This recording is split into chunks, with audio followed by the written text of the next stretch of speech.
Ladies and gentlemen, welcome to Kohler Group's Expansion into China webinar series. Kohler Group's Expansion into China webinar series is a 10-part series with topics ranging from newly revised China foreign investment laws all the way to how to exit the China market.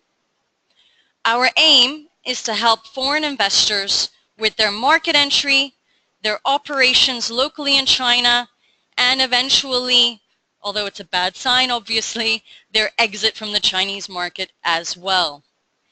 The aim of this series is to provide you all with an overview of the latest legislations that exist in the Chinese market. We cannot go through all the changes that have occurred, but we've selected 10 of the hottest topics that we see on the market that's trending right now with our clients and that are pertinent particularly to small, medium-sized companies.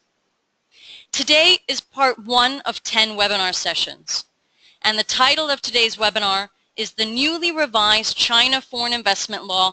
How does this now impact companies incorporating in China? On October 1st, 2016, China changed its system for government control over foreign investment. The change was accomplished by revising the statutes concerning wholly foreign-owned enterprises, equity joint ventures, and contractual joint ventures, and by promulgating a new basic regulation governing registration of foreign invested entities. The developments are expected to ease a number of routine corporate filings for foreign investment enterprises, including the establishment process, mergers and acquisitions, liquidations, capital increases, capital reductions, change of contribution modes, extension of operating periods, and expansion locally within China. In today's webinar, since 6 months have passed from the implementation of this legislation, we will be looking at the newly revised law in depth and whether there has been any actual impact on foreign investors incorporating in China. However, prior to starting today's presentation, I just want to go through some administrative issues. The first is, can you hear me? If you can hear me, it would be wonderful if you could click on the hand button that is in your control panel. That will allow me to know that the sound system is functioning. If you are having any issues with the sound system, try to switch your audio mode to a landline. That will help with the sound. I don't expect us to have any technical issues today, but if there are, please do stay on the line, as there's usually an internet instability that might occur, and it will just take a few seconds up to a minute before it comes back. So please do be patient with us on that. Now, as is typical with our webinar series, we do like to have a Q&A. We might not reach a Q&A at the end of today's session due to the length of the presentation, but I do encourage all attendees to submit questions, comments, and I will be more than happy to get back to you personally at the end of today's webinar session. For those of you that are new to our webinar series or that are new to who Kohler Group is, allow me to introduce ourselves. Kohler Group is a CSC company. We've been on the market since 1979. We're located in 3 jurisdictions, primarily Hong Kong, China, and Singapore. And our focus and objective is to help foreign investors enter the various jurisdictions that we operate in terms of market entry and incorporation, but also providing a wide range of outsourcing solutions to aid our clients in their administrative requirements. We are a company with just over 120 employees located in 10 different offices, and we speak a multitude of languages internally, helping to communicate with our clients in their mother tongue. A little bit about myself. My name is Christina Kohler-Coluccia. I'm a director with Kohler Group. I've been with the firm since 2003 when I opened our first office in China, being in Shanghai. I've been helping clients with their market entry, their expansion, and their exit from the Chinese market over the last 14 years. I've also been assisting clients with their expansion into the ASEAN region as well. I'm co-author of our monthly magazine, ChinaInvest.biz, as well as a multitude of resources that we publish online and through our website. All of our resources are free of charge, just like this webinar series, and if you're interested in subscribing, it can be easily done so on our website, on our homepage, by simply inserting your email address into the section called ChinaInvest.biz Information Series. Now let's begin today's presentation. What's new in the investment laws?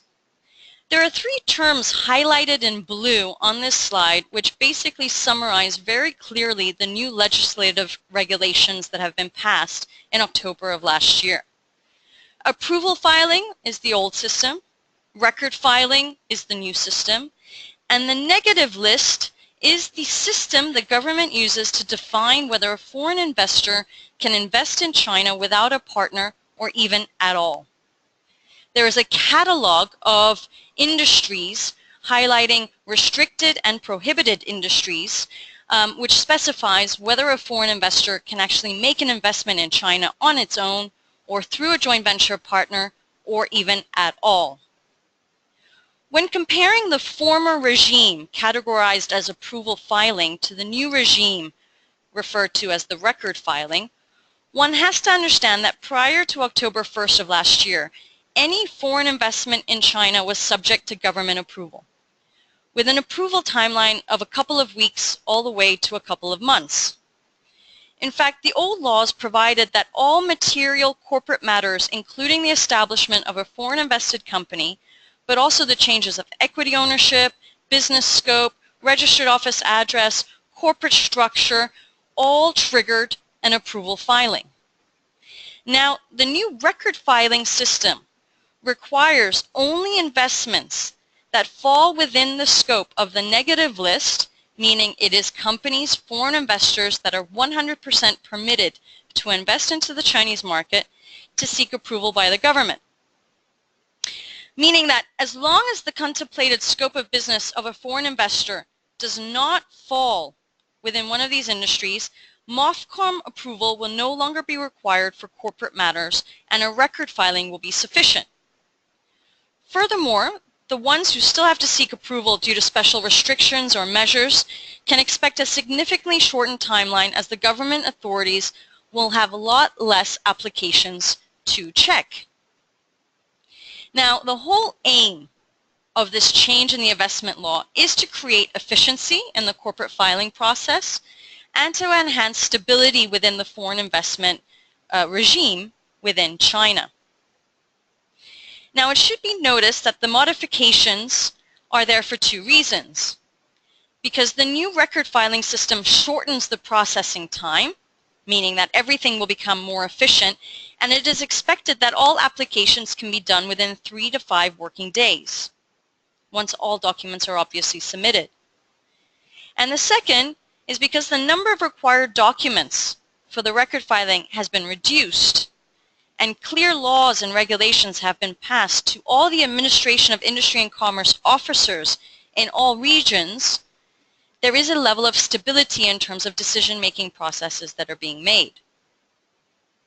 Now, on the next few slides, I've provided detailed information in regards to the new investment laws.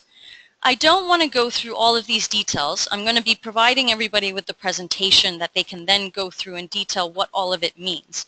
But you're looking at information on when can you file, what documents have to be submitted, how long does the record filing process take, what's the impact on the effective date, the impact on the existing FIEs, any extensions of application that can be filed, and what's the impact on investors from Taiwan, Hong Kong, and Macau in relation to submitting documentation. So again, it's a lot of information in regards to the nitty-gritty details of the new investment laws.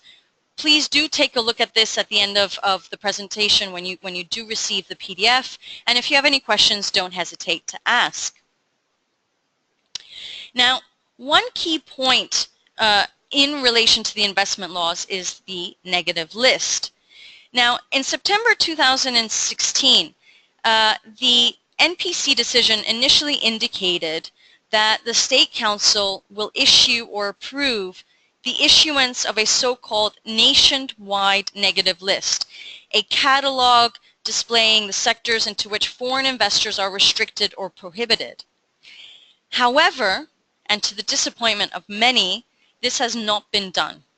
So when we are referencing the new investment laws and the impact it has on the negative list, it is referring to the 2015 catalog that was issued, which is now considered the nationwide negative list, and all that it entails. So it's not a downsized or filtered negative list that everybody was hoping for. It is still this compact 2015 catalog.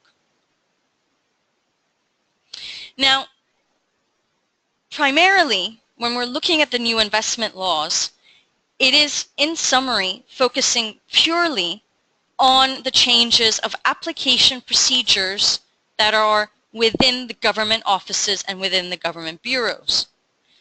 How does this impact on foreign investors? Quite frankly, it doesn't. It impacts service providers that are submitting the documents and the applications to the various government officers, but it has no impact on the ultimate foreign investor. Why? Because the basic structure of the foreign investment does not change. You still need to consider your corporate structure. You still need to consider your registered capital and total investment amounts. You still need to consider your registered office address. All of the main functions associated with creating an entity, nothing has been changed in that regard. There is no change in the industries open to foreign investment. As mentioned from my previous slide, you are looking at the 2015 catalog of the negative list of prohibited and restricted industries. Since 2015, nothing has changed in that regard.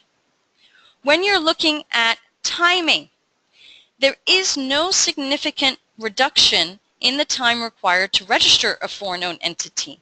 Now, why do I say this? Primarily because, yes, you have a record filing process, which takes now 3 to 5 working days, but ultimately, when you look at the entire establishment procedure, you're eliminating at most 10 working days. So there is no significant reduction saying we've been able to reduce the registration of a company from 4 to 6 months down to 1 month. It's still, you're still looking at that 4 to 6 month time frame with possibly a reduction of about 2, if you're lucky, 3 weeks. The MOFCOM registration requires that the foreign investor identify the persons who are actually controlling the foreign investment. Now, why is this critical? And this is a new requirement. Why is this critical? Well, ultimately, this requirement is intended to force foreign investors to reveal whether or not they are wholly or totally controlled by Chinese nationals. The goal here is actually to prevent round-trip investments by Chinese nationals and to regulate the use of FIEs and related entities or vehicles to evade the restrictions within the Chinese legislation. What we've been finding on the market is that a lot of Chinese nationals are opening up holding entities in Hong Kong, in Singapore, in British Virgin Islands to reinvest in the Chinese market. And as a consequence to that, they are evading local legislations that befall them. So as such, we must know, or the government, the MOFCOM, wants to know who the ultimate beneficial owners are of the shareholding entity that is investing into China.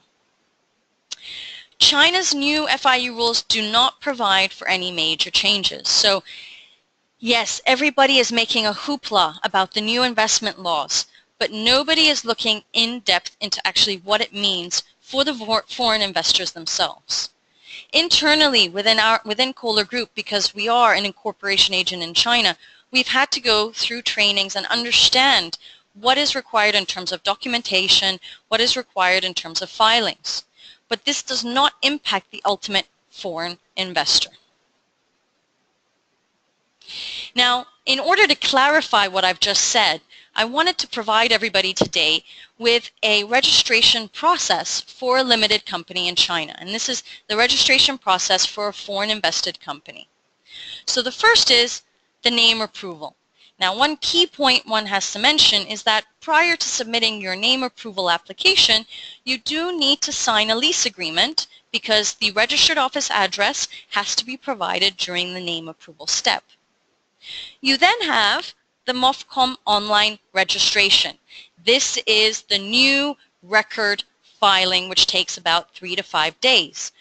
Now, once this is completed, you still have to apply for the limited company with the Administration of Industry and Commerce, and you still need to submit formal printed documentation signed by the investor in relation to your project that is being formulated in China. So don't also assume that because there's an online registration in point 2, there are no documents that have to be signed anymore. It's still the same documentation, although they have eliminated now the feasibility studies. So you still do have the corporate structural documentation, and you do have the articles of association which have to be signed. This step, point 3, still takes between 15 to 20 working days. This time frame has not been eliminated. But once this 15 to 20 days has taken place, then the Administration of Industry and Commerce will issue your business license. Now, the big advantage now is that when your business license is issued, you have what is called today a 5-in-1 business license, meaning that the registration number on your business license is now interlinked with the Tax Bureau, the Social Security Bureau, so that no additional steps are required once this business license has been issued. You have only one license now in China. But this does mean that once the business license is issued, you have to start opening bank accounts, you have to start creating and registering your company CHOPs, which are vital for your operation in China. You have to open your tax accounts and other government accounts. You have to set up your daily bookkeeping and reporting to the local governments. And obviously, you're going to be hiring people. So you need to execute your written employment agreements with employees and open the employee tax and social and benefit accounts. Now, step 5 does require you to have some thought process involved. You have to find a local bank that you want to work with. You have to find a local bookkeeper or outsource to an accounting provider. You need to find an outsourced accounting provider or accountant to handle the tax returns, the year-end audits, and you have to start handling your payroll processes in order to make sure that your staff are employed. So as you can see, the steps have definitely been reduced over the last two years, but the actual new investment laws haven't really impacted the application process. It still does take about 4 to 6 months. Now, one key point I didn't mention here is the preparatory work. And a lot of people forget about the preparatory work. Prior to establishing your entity, you need to get your shareholding company's documents notarized by the Chinese embassy. And depending on the jurisdiction that your shareholding company is located in, this can take anywhere from 5 working days up to 4 weeks. You then need to have all shareholders or the authorized signatories sign off on all of the application documents, and if these authorized signatories are located in various jurisdictions, you're going to have a pack of documents floating around the world to make sure that all signatures are on one page. So the preparatory work is also a big portion of the actual establishment procedure, and that does not entail the 4 to 6 months that I had mentioned earlier. That's an additional time period that is really dependent on you, the company, in terms of being organized and getting the documents signed. Now, the remainder of the presentation is looking at the actual incorporation of your entity. What considerations do you really need to make as an investor that's going into the market? I've gone through the new investment laws, which, as I mentioned, and to really summarize, have impacted service providers in China. They have not ultimately impacted the foreign investor. but it's still important when incorporating in China to understand what is going to impact you. What decisions do you need to make before making that investment? Now, the first is understanding the type of entity you're going to set up in China. What are you going to be doing? Are you going to be a management consulting company, an IT company, a recruitment company? Are you going to provide wholesale trading services, retail trading services? Are you going to be doing e-commerce? Are you looking to set up a domestically owned enterprise, meaning that you have a partner in China who is a mainland Chinese investor who you will be using to set up an entity? Are you going the joint venture route or the foreign invested partnership route? Or have you decided, I'm going to do my market entry slowly and I'm going to set up a representative office to research the market and see what potential exists? As you can see, there are a variety of entities that can be established, and the key point in understanding what type of entity suits you reflects on who the shareholders are going to be and reflects on what your business scope is going to be. Now, one of the key documents for formulating your limited company is the Articles of Association. The Articles of Association are still required when establishing a company in China.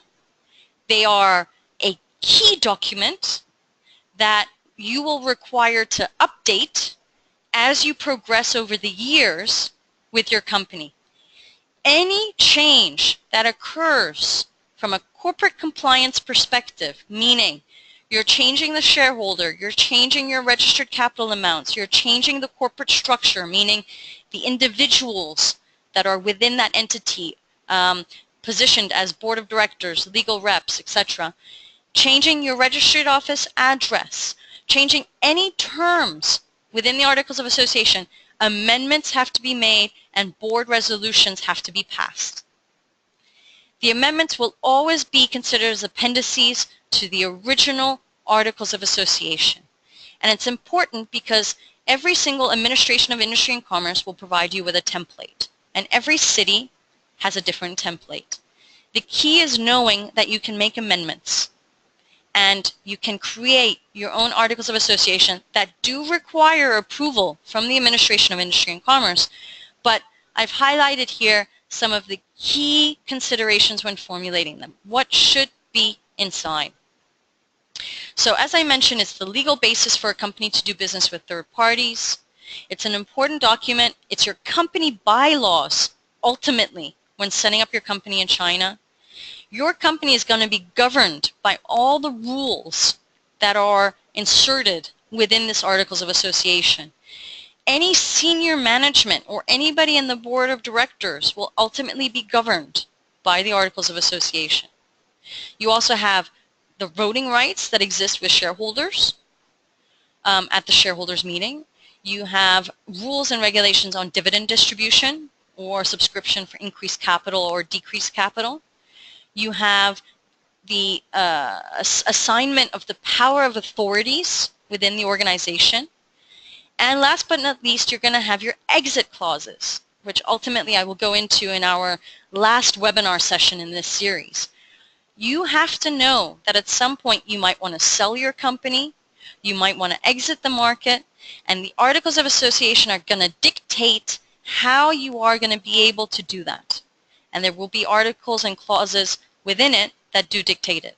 So the Articles of Association is a key document that's going to be drafted, and it definitely needs a lot of time and consideration when formulating it. The business scope is another key aspect. As I mentioned previously, when choosing your entity, you're looking at who the shareholders are, foreign investors, Chinese companies, individuals, but ultimately you're also looking at the business scope of the company. What activities, bullet point activities, are you looking to do in the Chinese market? And that will ultimately dictate what your business scope is going to be and whether the Administration of Industry and Commerce is going to approve it. Now here, I've highlighted two examples. One is for a management consulting company and one is for a wholesale trading company. And these are the draft business scope, so to say, from the AIC, from the Administration of Industry and Commerce, that can obviously be extended if required. Now, one thing you have to take note of when you are formulating your business scope is understanding whether any bullet point, any activity that you've put inside there requires further licensing. Now, as an example, I'll use Kohler Group. Kohler Group is a management consulting company. We have inserted within our business scope that we are an incorporation agent. That doesn't require further licensing. But we've also included that we provide bookkeeping and tax services. This activity, this bullet point item that is within our business scope does require further licensing. And we've had to apply for a further license with a specific government bureau to obtain another license, another certificate, in order to be able to operate and conduct bookkeeping services. So it's important to understand all of these dynamics. And obviously, the service providers, the lawyers that you're speaking to, should provide you with this guidance. I've also provided here with the business scope of a representative office to clearly show what is permitted. Now, rep offices are very gray areas. There are a lot of rep offices in China that are outside, that are doing activities, bullet point items outside of this business scope that would be considered as illegal, so to say, and where companies should actually be a limited company versus a rep office. So again, get guidance on that, get advice on that. Now, there are a lot of considerations for business scopes in terms of, can I change, update, add, remove items from your business scope? Absolutely. Absolutely you can. If you feel that you are expanding your list of services and you want to add additional services to your business scope, there is not an issue. But remember, you have to go through an application procedure. And the application procedure is very similar to what was highlighted previously on this slide. The only thing that has to be eliminated is point 1. Your name is already approved. But you have to do a MOFCOM online registration. You have to submit the change documents, the board resolution to approve this change, and all supporting documentation to the Administration of Industry and Commerce. And you've got to update the banks, you have to update the tax bureaus, and you may have to update other third parties in regards to this change. Now, China is a little bit different compared to other jurisdictions in that there's no common law that's followed here, meaning that when you go through corporate compliance procedures, nobody requires you to keep a record book of resolutions. This is all something that has to be done internally. And the Articles of Association are all going to be amended. If you amend your business scope, the Articles of Association have to be resubmitted with an amendment at the back that the business scope has been changed. The Articles of Association are your key corporate compliance document to follow what changes have occurred throughout the lifeline of your entity in China. Now, one important aspect to consider is, you might decide to go from a consulting company to a trading company to a manufacturing company. And there are some complex ideas around this in that, well, one, you have to change your business scope. Obviously, you have to add things on. The other, though, is that you have to consider things like registered capital amounts. Do you need to increase it? If you're increasing a service line, maybe you have to inject more capital to invest in that service line. If you are going to a manufacturing company, well, factories are not located in commercial registered office buildings. They're located in factory workshops. And as such, you're also going to have to change your registered office address. So there are definitely other key components that you have to consider when you're updating your business scope as well. The last point I want to make is, can you update yourself from a rep office to a limited company? Very simply, the answer is no, you cannot. If you are a representative office, you are invested by the shareholder, you are tied to that shareholding entity, you are supported by that shareholding entity, you cannot just suddenly become an independent entity with its own capital. That is a separate registration process. So we do have a lot of clients that started off in China as rep offices, grew, expanded, and agreed that at some point they had to switch to a limited company to be able to do invoicing, to be able to be actually operational. And as a consequence to that, they had to close down their rep office and establish a new limited company, taking into consideration articles of association, business scopes, types of entities, etc. Now, another key component is investment capital requirements. Since March 1st, 2014, there are no minimum capital requirements in China. However, and as you all know, or if you've done business in China, there's always an however, which is a pity because there's always exceptions. Now, because there are no minimum investment requirements, the government has said, right, if you are in a restricted or prohibited industry, we have set minimum guidelines. If you are going to invest in a specific city, usually it's in the tier 2, tier 3, tier 4 cities, that locality might have its own internal policy in regards to minimum investment requirements. In the past, Dongguan, especially in the time of around 2003 to 2006, had specific minimum registered capital requirements for foreign investors going into Dongguan.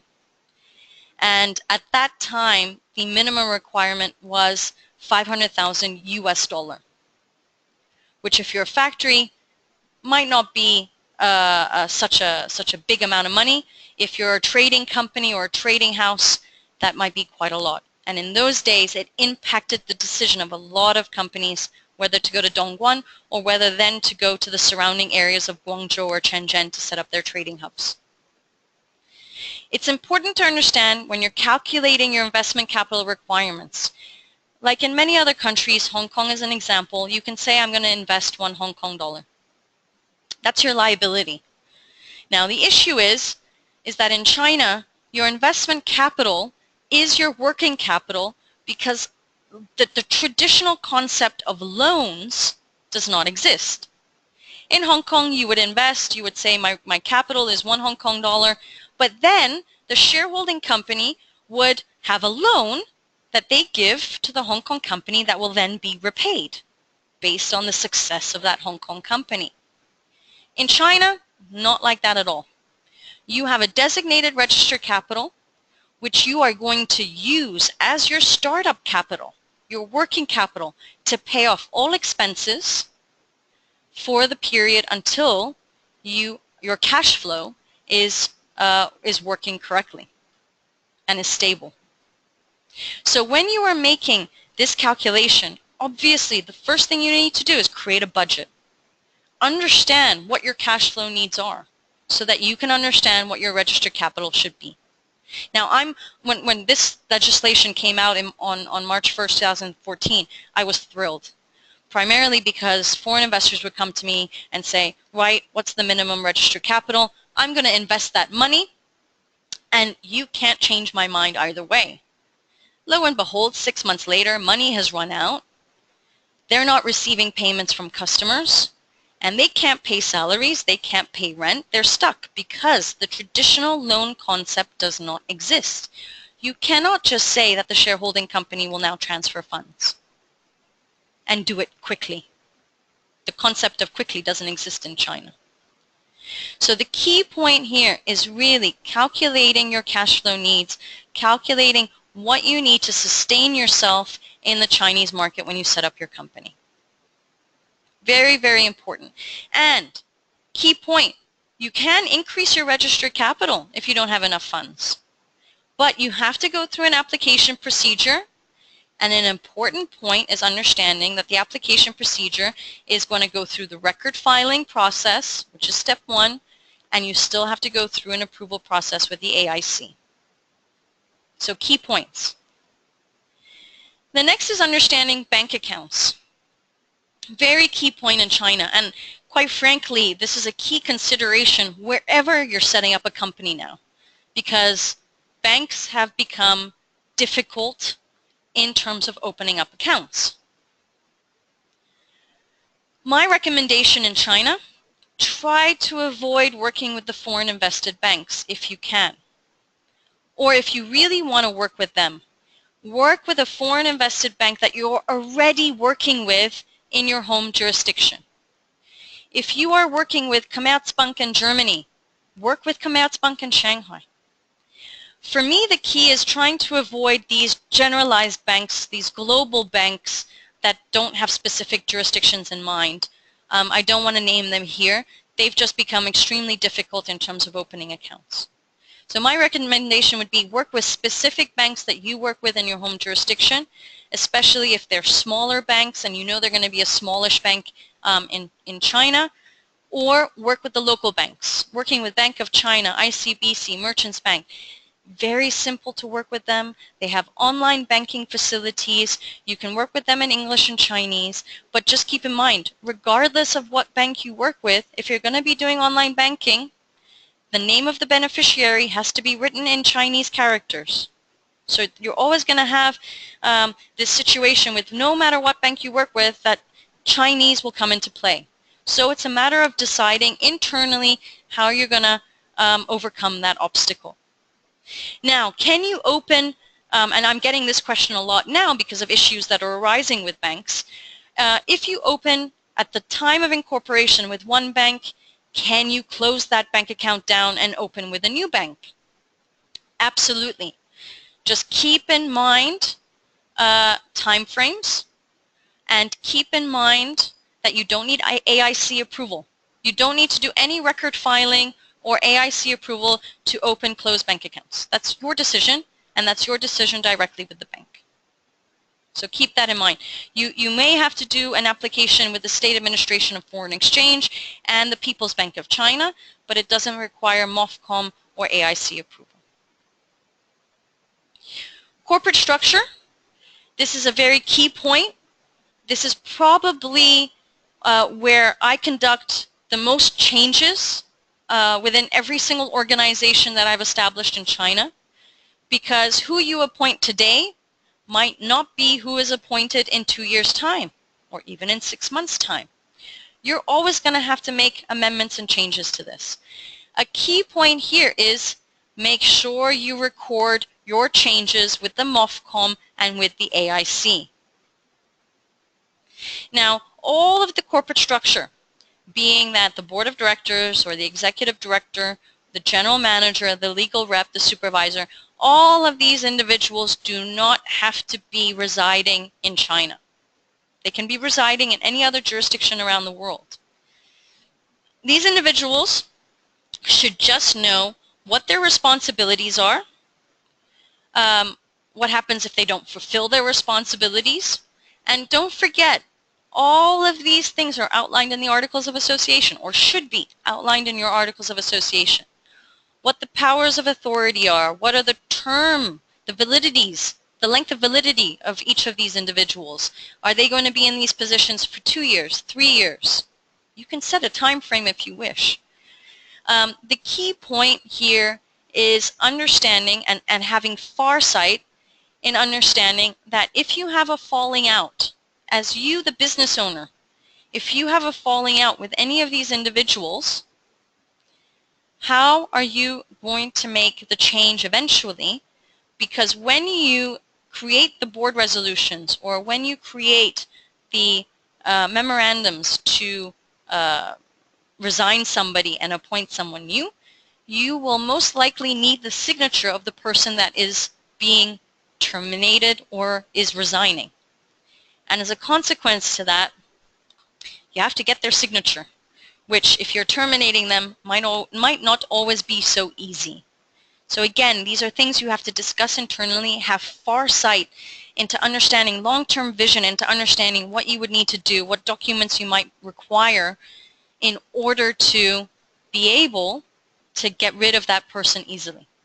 Now, just as a funny anecdote, we had one client quite a few years ago who just could not get the signature of the person being terminated. The person just refused to be cooperative. I had the idea of going to the Administration of Industry and Commerce to inform them that this individual had died, primarily because we couldn't get the signature. The outcome was that the Administration of Industry and Commerce required to see the death certificate of this individual. So no matter what idea or loophole you're trying to create in order to get around certain situations, the Chinese government is becoming much smarter in terms of proving what you are saying and requiring additional documentation or supporting documentation to prove what you are saying. It's very important to have these things on hand. The next is the registered office address. Now, the registered office address is always something that I get into difficulties with my clients for the following reasons. One, you need a registered office address that's not a virtual office. Virtual office concept does not exist in China. As far as the Administration of Industry and Commerce is concerned, one address means one legally registered company. You cannot have a multitude of companies located in one office address. Does not work. If you go into a business center, business centers offer virtual office concepts and packages. You need an actual room number from a business center in order to be able to register your company. Now, I get into a lot of difficulties with clients in terms of the concept of registered office address because naturally, when you're starting off your business in China and you have to sign a lease agreement, you don't have people on staff yet because you don't have your business license yet, you don't have bank accounts yet to pay for salaries. Legally speaking, if you don't have a business license, there's no entity to employ your employees. So why should I have a registered office address that's an actual office and yet it's, I don't know, I don't have the capital to pay for renovation, I don't have the employees yet to put inside, I'm actually paying for 4 to 6 months of an office address that's not going to be used at all. So obviously a lot of clients can't get their head around the fact that they need an actual room at a minimum to register the company. Totally understandable, but that is the way China is, unfortunately. You're going to have to incur this cost in order to be able to register your company. Now, one key point about registered office addresses is the following. Know where you want to be based. And ideally, know not only what city you want to be based in, but what district in that city you want to be based in. Now, this sounds really complex and it might go over the head for some people. But if at a later date you want to change your office address, remember that you have to do the record filing and the application with the Administration of Industry and Commerce. Your articles of association are going to be updated. Key point here is the tax bureau now will also get involved because when you register your company, you're registering with the district tax bureau where you have located your office. If you're going to change districts, you're going to have to apply with the new tax office in your new district. The old tax office is going to be very, very upset because they're going to lose tax revenue from you. And you have to do a tax audit with them to make sure that you have no outstanding tax liabilities. Key consideration here. Now, one thing to keep in mind, this should not limit you. You should just find an appropriate lawyer service provider to guide you with all of this so that you can do your appropriate planning. Because really the downside when you have to do a tax audit is that you're going to have a certain period of time where you won't be able to issue VAT invoices, which will impact your day-to-day business. So there is a certain planning that is required. But the key is planning. When you're incorporating your entity, plan what city you want to be in, because you can't just move from city to city. The AIC and the MOFCOM are based in every city, and you are recording your files with them or you're doing your actual applications with them locally. So if you want to move from Shanghai to Beijing, you are going to actually have to close down, liquidate your company in Shanghai and open new in Beijing. It's not an automatic transfer. So keep all of this in mind when choosing your registered office address. And ultimately, keep in mind that, again, any change to it requires you to record the filings and make the applications with the Administration of Industry and Commerce, and your articles of association are going to be updated with an appendix with the new address. Now, the last slide for today is looking at the top 10 tips for establishing a legal presence in China. And what I want to do, first of all, because I haven't provided this to you yet, is you have your timeline for when you're incorporating your entity. And as I said, with the new legislations, the new investment laws that have come out, you're looking at a reduction of about 2 to 3 weeks in an original time frame of 4 to 6 months. Now, I say 4 to 6 months. Obviously, that's quite a wide range for many companies. I say 4 to 6 months because it really depends on the complexity of your business scope. It depends on the complexity of your structure. And you have to really look at the local guidelines of where you're filing. If you're filing in Shanghai, any of the tier 1 cities, it's a pretty straightforward process today, and you're looking at a 4-month timeline. If you're looking at the tier 2, tier 3, tier 4 cities, you're looking there at more of a 6-month time frame. But again, you have to look at the complexity of the company, the complexity of the business scope, etc. Now, when you are readily established, you're operating, and now you want to do these changes, corporate structure, registered office address, increasing your registered capital, you're generally looking at a time frame of between 4 to 6 weeks, except for registered office address, which requires the tax bureau audit. But with the AIC and the MOFCOM, you're looking at, again, a 4 to 6 week registration process. So it's not something where you do the record filing online, it takes 3 days. No, because you still have to do the filing with the AIC, submit original documentation, and that all takes time, unfortunately. So keep these time frames in mind. Now, to go to the top 10 tips. The first is, do your market research on what the right structure is for you. In addition to that, when you do your market research, there is billions of information online. Make sure when you look at that information, you see the date of when it was published. Regulations and legislations have changed on a daily basis in China. Reading something that has been published in 2003 will not match what the legislation is today.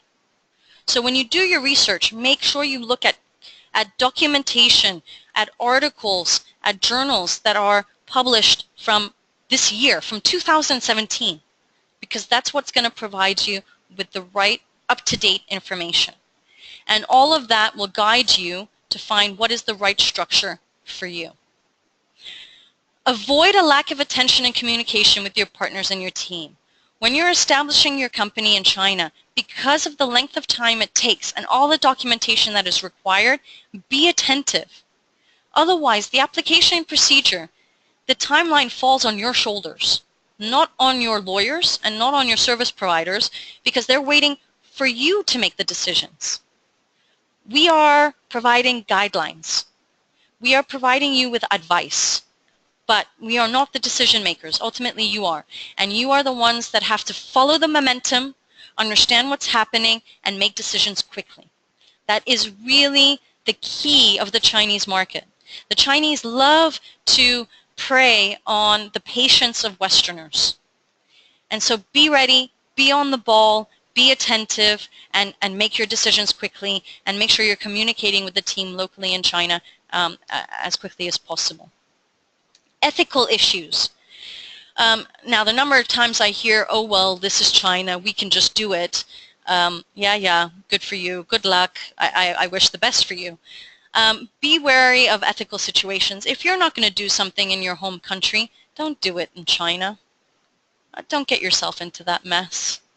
And I will lead onto certain ethical situations which do lead people to exit the market in our last webinar session. So keep these ethical situations in mind. you're hiring a lawyer to incorporate your entity, or you're hiring a service provider to incorporate your entity. If you get into a situation you're not sure about or you're not confident about, consult with them. That's why they're there. And again, don't rush.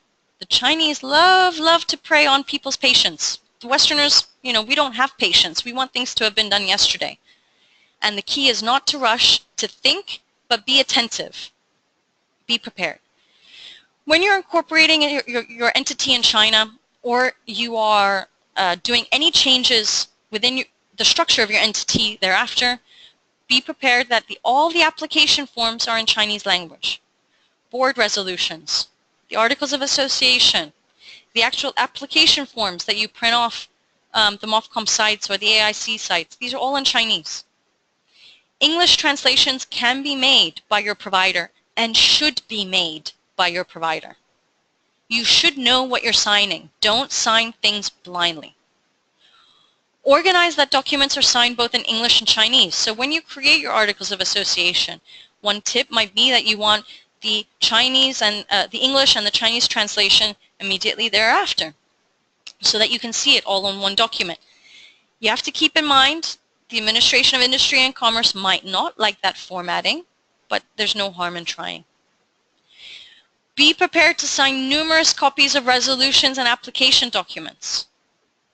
So yes, you have to do an online filing with MOFCOM, but as mentioned, you have to submit actual documents to the Administration of Industry and Commerce.